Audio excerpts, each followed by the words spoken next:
ची बातमी गेल्या 2.5 वर्षांमध्ये राज्यातील प्रमुख शहरांमध्ये विकास कामांना प्रचंड वेग आलाय। नगर विकास विभागाने त्यासाठी पुरेसा निधी उपलब्ध करून दिलेला होता, पण या निधीला आता अर्थसंकल्पात कात्री लावण्यात आली आहे। त्यामुळे सध्या सुरू असलेल्या विकास कामांची निधी अभावी रखडपट्टी होणार आहे। तर शहरातील पायाभूत विकासाची कामं, नवी कामं हाती घेणं ही शक्य होणार नाही।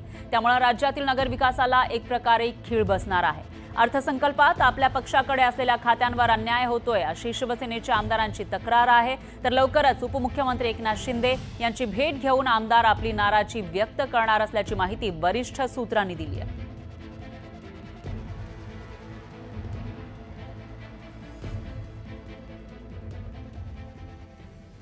दरम्यान आनंदाचा शिधा ही लोकप्रिय योजना आता बंद होण्याची शक्यता आहे। या योजनेसाठी बजेटमध्ये कोणतीही तरतूद करण्यात आलेली नाही।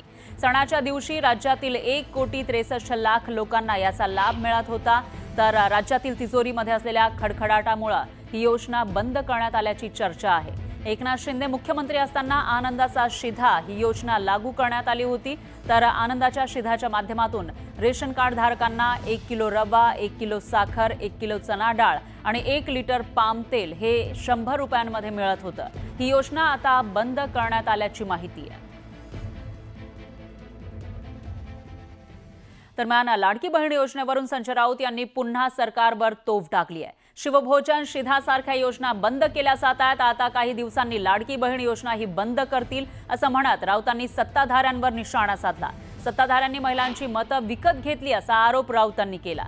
तर मंत्री गुलाबराव पाटलांनी शिवसेना युबीटीचे खासदार संजय राऊत यांच्यावर हल्लाबोल केला।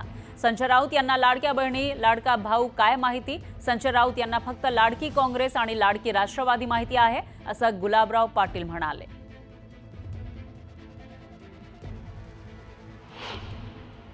राज्यावरचं कर्जाचं ओझं दिवसेंदिवस वाढत आहे हे माहीत असताना सुद्धा लाडक्या बहिणीसारख्या योजना आणल्या आणि आता त्या बंद करायच्या मार्गावर आहेत। शिवभोजन थाळीसारख्या गरिबांच्या योजना, दुसरी शिधा योजना, अशा अनेक योजना बंद केल्या। आता लाडकी बहीणही बंद करतील। काय करणार आता? हे राज्य कसं चालवणार हा प्रश्न आहे। मागच्या 5 वर्षांमध्ये लाडक्या बहिणींना आम्ही 1500 देऊ असा कुठे उल्लेख होता?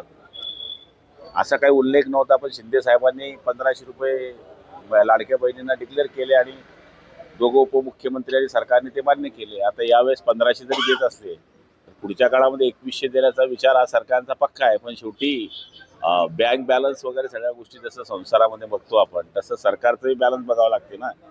ते बघून सरकार वेळ येईल तेव्हा बरोबर करेल।